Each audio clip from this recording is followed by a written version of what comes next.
Assalamu alaikum everyone.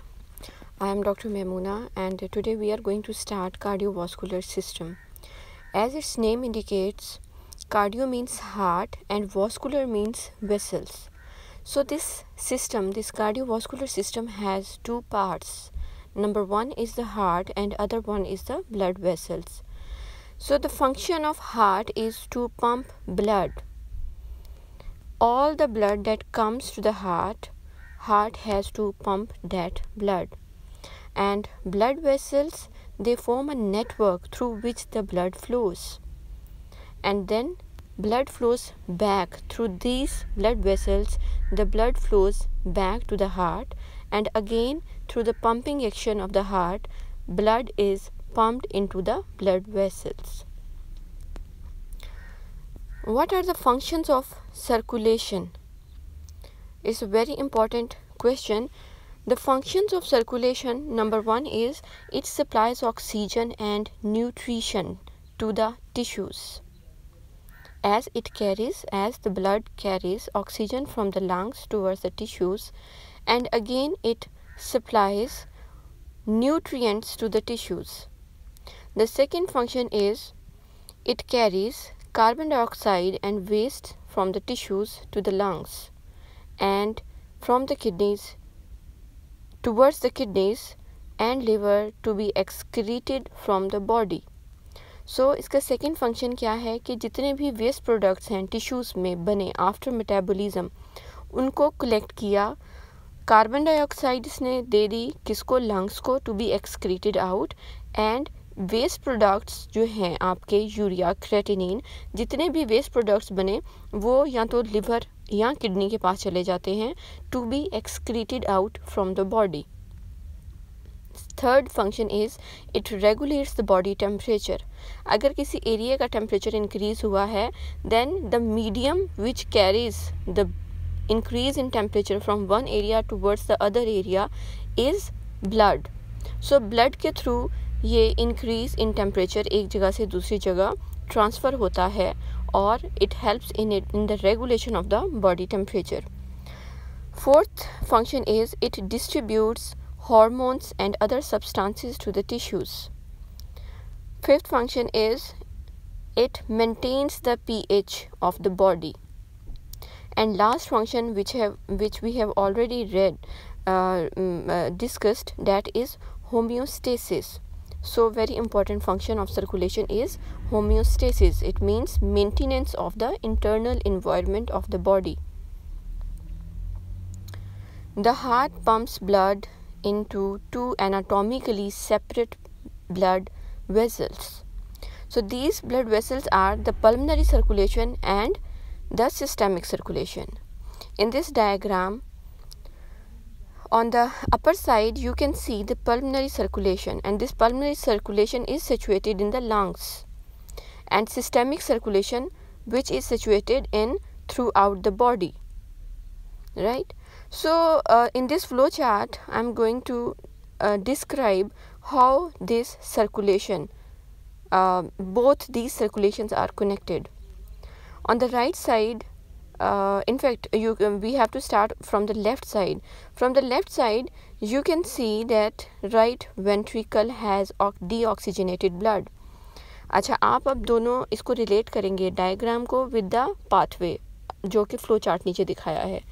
तो left side of the diagram पे you can see heart में एक blue area, right? So this is the right side of the heart. Blue means deoxygenated blood. And what is deoxygenated blood? वो blood जिसमें से oxygen की saturation कम हो जाए.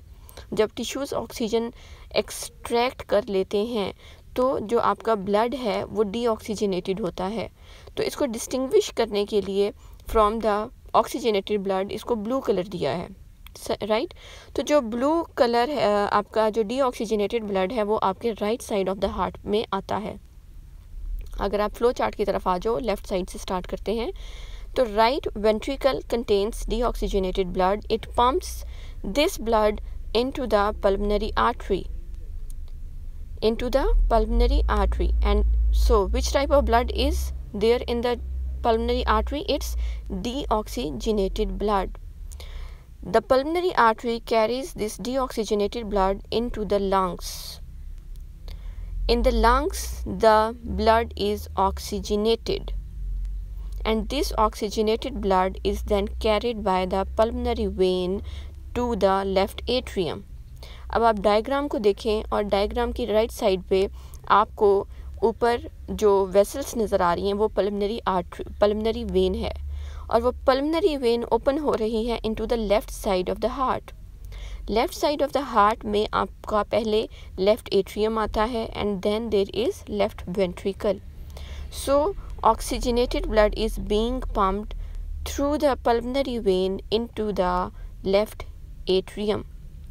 अब आप फ्लो चार्ट पे आ जाएं. हमने लेफ़्ट साइड कंप्लीट कर ली है. लेफ़्ट एट्रियम में bottom of the left side अगर आप देखो इस फ्लो चार्ट की, तो लेफ़्ट एट्रियम में ऑक्सीजनेटेड ब्लड आ गया. From here the blood is pumped into the left ventricle. From left ventricle aorta में जाएगा आपका oxygenated blood. From the aorta आपके आर्टरीज़ में जाएगा. आर्टरीज़ की जो फर्दर स्मॉल ब्रांचेस होती हैं उनको आर्ट्रियोल्स कहते हैं. And then these arterioles are divided into many small diameter vessels which are called capillaries. And arteries, arterioles and capillaries, they all contain the oxygenated blood. So the tissues are oxygenated. Oxygen is consumed in the tissues, and then the deoxygenated blood is taken up by the venules. जो small veins होती हैं, very small veins, उनको आप कहते हैं venules. Then venules से blood जाएगा into the veins, and through vena cava blood entered into the right side of the heart, into the right atrium, and this circle carries on. Right तो ये circle एक चलता रहता है कि कैसे आपकी सिस्टेमिक सर्कुलेशन जो है वो आपकी पल्मनरी सर्कुलेशन के साथ कनेक्टेड है. Now we have different types of blood vessels. Larger जो आपकी ब्लड वेसल्स हैं, दीज आर द आर्टरीज. ठीक है, आप डायग्राम में भी साथ इसको कोरिलेट करो. आर्टरी आप देख रहे हो कि this has a larger diameter. So arteries, they divide into the arterioles, and arterioles are of smaller diameter. Arterioles are further divided into capillaries, and capillaries has smaller diameter than the arterioles. These capillaries then coalesce or they merge together, एक दूसरे के साथ मिलती हैं और मिलकर ये venules बना देती हैं. एंड दीज वेन्यूल्स, ये छोटी छोटी वेन्स को वेन्यूल्स कहते हैं. And these venules then join together to form the veins, and eventually आपकी वेना केवा बनती है, superior vena cava and inferior vena cava, which opens into the right side of the heart. Now coming towards the functions of these blood vessels. Arteries का क्या function है? It transport blood away from the heart. ठीक है, and it carries the oxygenated blood. They are elastic in nature. ठीक है, ये recoil back कर सकती हैं, जबकि वेन्स ऐसा नहीं कर सकती. अगर वेन एक्सटेंड होती है, एक्सपैंड होती है, तो एक्सपैंड ही रहती है, वो रिकॉइल नहीं कर सकती बिकॉज उसके पास इलास्टिक टिश्यू नहीं है. आर्ट्रियोल्स क्या हैं? Arterioles have highest resistance, so they are also known as resistance vessels. So बेटे ये आपका MCQ क्वेश्चन बनता है कि व्हाट आर द और which one of them are the resistance vessels. तो ये सारी की सारी इन्यूमरेट होंगी, arteries, arterioles, capillaries, venules and veins. You have to choose the arterioles. So the other name of arterioles is resistance vessels. What is anastomosis? Anastomosis क्या है कि arteries, जो दो मेजर आर्टरीज़ हैं, अगर वो एक दूसरे के साथ कनेक्टेड हों तो हम कहते हैं कि ये एक एनास्टेमोसिस बन गया है. ठीक है, और इस एनास्टेमोसिस की इम्पोर्टेंस क्या है कि it provides collateral circulation in case of occlusion. इसका मतलब है कि अगर एक आर्टरी ऑक्लूड हो जाए ड्यू टू अथेरोस्क्लेरोसिस, आपकी लिपिड जो कोलेस्ट्रॉल एक्सेसिव हो गया बॉडी में, तो अथेरोस्क्लेरोसिस हो जाती है. ठीक है, तो अगर एक मेजर आर्टरी ब्लॉक हो जाए बट वो आर्टरी कनेक्ट की हुई थी एक और मेजर आर्टरी के साथ, तो जो दूसरी आर्टरी है वहाँ से ब्लड फ्लो कर जाएगा इनटू द स्मॉलर आर्टरीज जिसकी मेजर आर्टरी ब्लॉक हो चुकी है। इन दिस वे क्या होगा कि आपका हार्ट, अगर एग्जांपल हम हार्ट की लें, जो कि it's a very common example कि आपके इस्कीमिया के साथ पेशेंट्स आते हैं, अगर मेजर आर्टरीज़ का आपस में एनेस्टेमोसिस हुआ है, कोलेटरल सर्कुलेशन बन चुकी है, तो क्या होगा कि जो नुकसान है, जो इस्कीमिया है ऑफ द हार्ट, वो बहुत कम होगा क्योंकि उस एरिया को ब्लड मिल जाएगा थ्रू द अदर आर्टरी। ठीक है, and we have another type of arteries which are known as end arteries. And arteries वो होती हैं जिनमें एनेस्टेमोसिस कोई नहीं होता। अगर वो आर्टरी ब्लॉक हो जाए तो क्या होगा कि वो जिस एरिया को सप्लाई कर रही है उस एरिया का इस्कीमिया हो जाएगा। इस्कीमिया का मतलब होता है lack of blood flow to any organ और एनी एरिया। ठीक है, तो एंड आर्टरीज हैं वो आपकी रेटिना में, एग्जाम्पल अगर मैं आपको दूँ एंड आर्टरीज की, तो एंड आर्टरी आपकी जो है one of the example is retina. तो रेटिना की जो आर्टरी है डेट इज़ एंड आर्टरी। अगर वो आर्टरी ब्लॉक हो जाए तो क्या होगा, रेटिनल डिटैचमेंट हो जाएगी, रेटिना डिस्ट्रॉय हो जाएगा और जो बंदा है वो ब्लाइंड हो सकता है। सो बेटे यहाँ पर ये देखो इसकी डायग्रामेटिकल रिप्रेजेंटेशन है कि एंड आर्टरीज क्या हैं, they have no overlap in the area of supply. आप देख रहे हो कि वो दोनों अलग अलग एरियाज़ को सप्लाई कर रहे हैं, और अगर एक आर्टरी को ब्लॉक कर दिया, you can see the blackish dots in that area, it means कि वहाँ का इस्कीमिया हो गया। जबकि एनेस्टेमोसिस अगर हो रहा है तो there is an alternative route of supply. तो उस अगर एक आर्टरी एक एरिया की ब्लॉक हो गई है तो दूसरे एरिया की आर्टरी ब्लड सप्लाई कर देगी इस्कीमिक एरिया को। ठीक है, so this is very important, you must know the difference between and arteries and the anastomosis और द कोलेटरल सर्कुलेशन। इसको जो एनेस्टेमोसिस है इसको कोलेटरल सर्कुलेशन भी कहते हैं। कैपिलरीज क्या हैं? Capillaries are just a single layer of endothelial cells. ठीक है, और ये एंडोथेलियल सेल्स की जो सिंगल लेयर है ये एक थिन बेसमेंट मेम्ब्रेन पे पड़ी हुई है। So single layer of endothelial cells on a thin basement membrane, ये इसकी कॉम्पोजिशन है, स्ट्रक्चर है ऑफ द आर्टरीज। और फंक्शन क्या है? थ्रू द कैपिलरीज आपका क्या होता है, water and other small molecules can be exchanged between the tissue and blood. Significance क्या हुई कैपिलरीज की, just a single layer of cells होने की, ताकि, और ये जो कैपिलरीज हैं ये आपके टिश्यू लेवल पर पड़ी हैं। ठीक है, टिश्यूज़ के अंदर जहाँ पे टिश्यू को न्यूट्रिशन चाहिए, टिश्यू को ऑक्सीजन चाहिए, टिश्यू ने अपना वेस्ट प्रोडक्ट वापस ब्लड को देना है, तो जितना भी एक्सचेंज ऑफ मटेरियल है, एक्सचेंज ऑफ गैसेस है, वो कैपिलरीज के थ्रू होता है। वो ना आर्टरीज के थ्रू होगा ना वो आर्टरीज के थ्रू हो सकता है, बिकॉज उनके थिक वॉल्स होती हैं। उन थिक वॉल्स में से आपका न्यूट्रिएंट्स और आपकी गैसेस पास नहीं कर सकती। तो जो जितना भी न्यूट्रिएंट्स सेल को जाना है वो कैपिलरीज के थ्रू जाएगा, because they have a thin layer of thin basement membrane and a single layer of cell through which exchange of material, exchange of gases and waste products and nutrients can take place.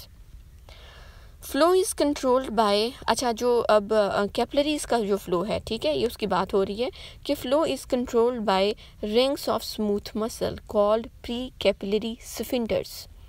अब कितना blood capillary में जाएगा और कितनी देर के लिए, ऐसा नहीं है कि कॉन्टीन्यूसली ब्लड फ्लो करता है कैपिलरीज में से। कैपिलरीज में से इंटरमिटेंट होता है ब्लड फ्लो। इंटरमिटेंट का मतलब है कि थोड़ी देर के लिए जाता है फिर रुक जाता है, फ्लो थ्रू द आर्टरीज। तो कैपिलरीज में ब्लड जाएगा फिर रुक जाता है, फिर जाता है फिर रुक जाता है, so that exchange can take place.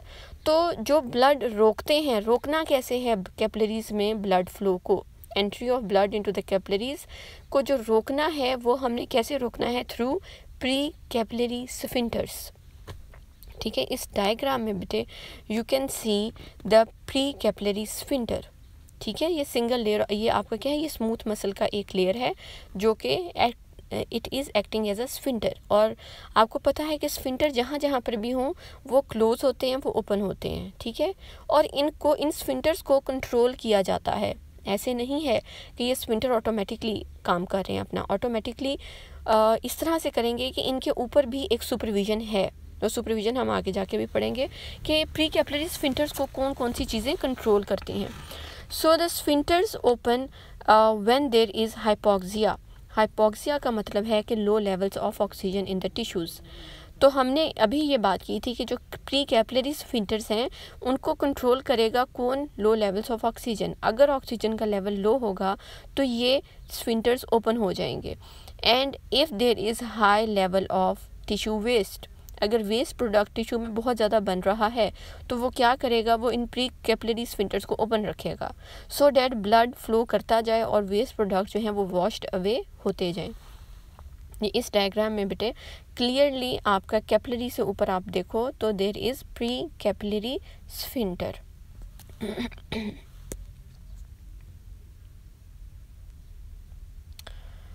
Next is sinusoids. Sinusoids अब क्या होते हैं? These are one of the example of आप कह सकते हो capillaries.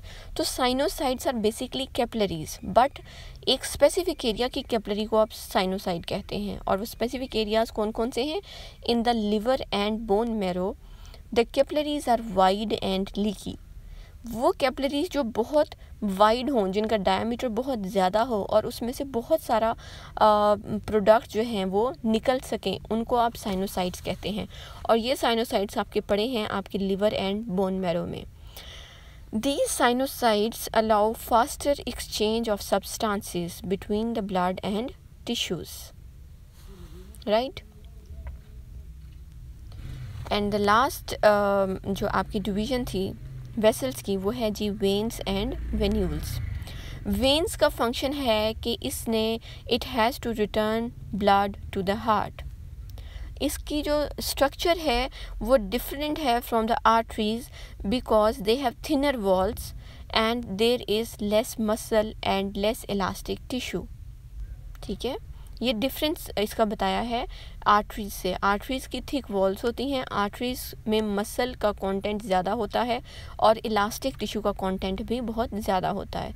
But on the other hand veins में क्या है कि दे have thinner walls, they have less muscle and less elastic tissue, so they cannot recoil back. अगर इसमें ब्लड चला जाए तो ब्लड यहाँ पर जाकर एकोमोडेट होता जाएगा, रिक्वाइल होके उसको पुश नहीं मिलेगा फॉरवर्ड. ठीक है, सो veins possesses valves which prevent the backflow of the blood especially in the lower limb.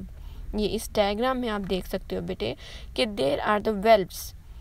valves का फंक्शन है कि इन्होंने प्रिवेंट करना है back flow of the blood. तो आपका MCQ क्वेश्चन होता है कि आपके वेन्स कंटेन द वेल्व्स और नॉट, और आपका जो है वाइवा क्वेश्चन भी बन सकता है कि वेन्स में back flow of the blood को कैसे प्रिवेंट करते हैं. You must know that the veins contains the valves.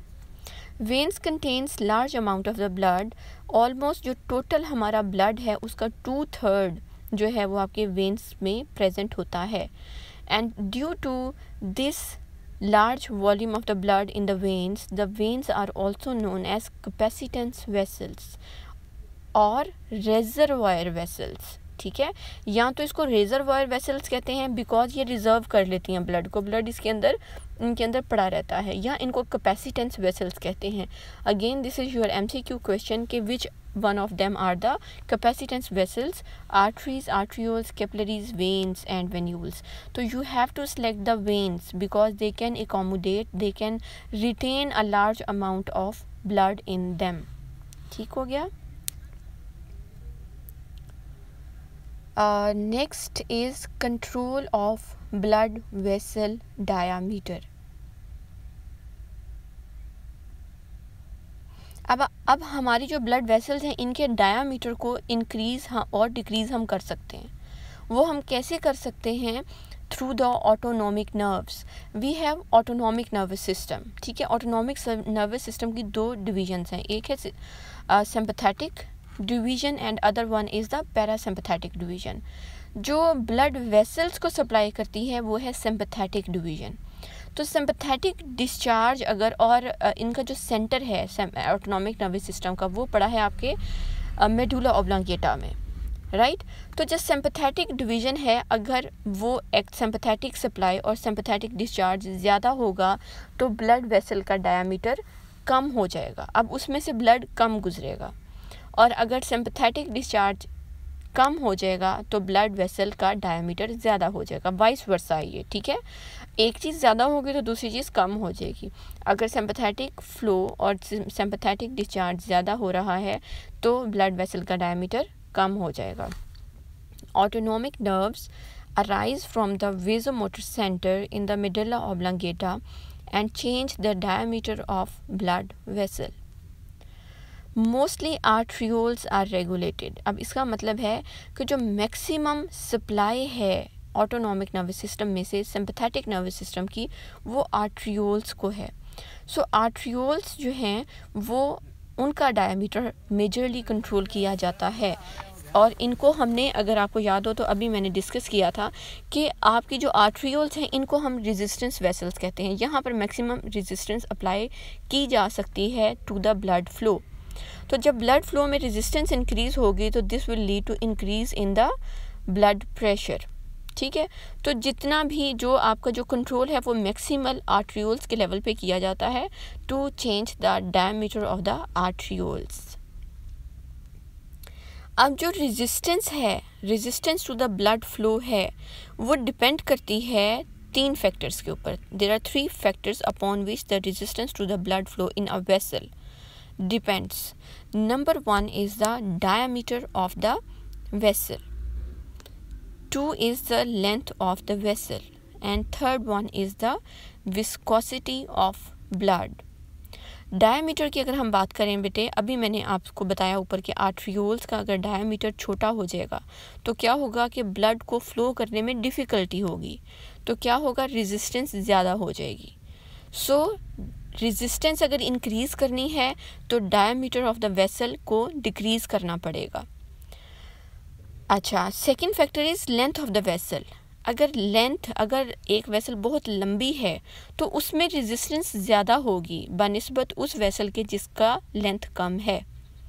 तो रेजिस्टेंस को इंक्रीज़ करने के लिए हमने डायमीटर को डिक्रीज़ करना है और लेंथ ऑफ द वेसल को इंक्रीज़ करना है। And the last factor is viscosity of the blood. Viscosity का मतलब है इन रफ मीनिंग में अगर मैं आपको बताऊं तो इट मीन्स के जो थिकनेस ऑफ द ब्लड है, अगर ब्लड ज़्यादा थिक है तो उसको फ्लो करने में दिक्कत होगी, उसको डिफ़िकल्टी होगी, there will be difficulty in the flow of the blood, ठीक है। अगर विस्कोसिटी ज़्यादा है, अगर कोई चीज़ थिक है तो अगर आप बेटे इसकी एग्जांपल आप ले सकते हैं, अगर आपके पास एक रूह अफ़ज़ा है और पानी है, आप इन दोनों का फ्लो देखें, आप इन दोनों को ग्लास में डालें तो वाटर इजीली आपके ग्लास में जाएगा, फ्लो करेगा। बट जो रूह अफ़ज़ा है इट विल टेक टाइम, ठीक है। अब उसको जो टाइम लगा है वो उसकी थिकनेस की वजह से लगा है, उसकी विस्कोसिटी की वजह से लगा है। इसी तरह अगर ब्लड की विस्कोसिटी ज़्यादा हो जाएगी, अब ब्लड की विस्कोसिटी कब ज़्यादा होती है, आप लोगों ने ब्लड में पढ़ा, जब आपको ब्लड पढ़ाया था तो उसमें आपने देखा polycythaemia is a condition. Polycythaemia का मतलब है कि आरबीसी का काउंट बहुत ज़्यादा हो गया बॉडी में। तो जब आरबीसी का काउंट बहुत ज़्यादा हो जाता है तो जो ब्लड की विस्कोसिटी है वो बहुत ज़्यादा हो जाती है। और ब्लड की विस्कोसिटी कम कब होती है, जब आपके आरबीसी का काउंट कम हो जाए या जो प्लाज्मा प्रोटीन्स हैं वो कम हो जाएं, because these are the 2 things, RBCs and plasma proteins which are responsible to provide viscosity to the blood. अगर ये दोनों कम हो जाएंगी तो विस्कोसिटी कम हो जाएगी, और अगर विस्कोसिटी कम होगी तो रेजिस्टेंस कम हो जाएगी, रेजिस्टेंस कम होगी तो ब्लड फ्लो बहुत ज़्यादा हो जाएगा, तेज़ी से ब्लड फ्लो करेगा, ठीक है। So you must remember all these 3 factors और इनका लिंक विद द रेजिस्टेंस, कि रेजिस्टेंस को इंक्रीज़ करने के लिए we need smaller diameter of the vessel, we need a longer vessel, and we need increased viscosity of the blood. There is only sympathetic nerve supply to most blood vessels, and no parasympathetic nerve supply. ये आपने याद रखना है। अभी मैंने आपको 2 divisions बताई थी ऑटोनॉमिक नर्वस सिस्टम की, कि autonomic nervous system has sympathetic nerve supply and a parasympathetic nerve supply. तो इसके पास सिंपैथेटिक इसका एक होती है डिवीज़न है और पैरासिम्पथेटिक है। उसमें से जो सिंपैथेटिक डिवीज़न है वो आपके ब्लड वेसल्स को सप्लाई देती है, पैरासिम्पथेटिक जो सप्लाई है वो आपके ब्लड वेसल्स को नहीं मिलती।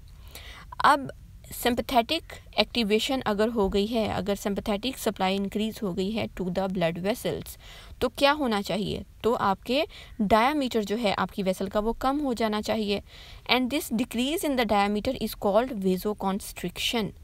ठीक है, वेजोकॉन्स्ट्रिक्शन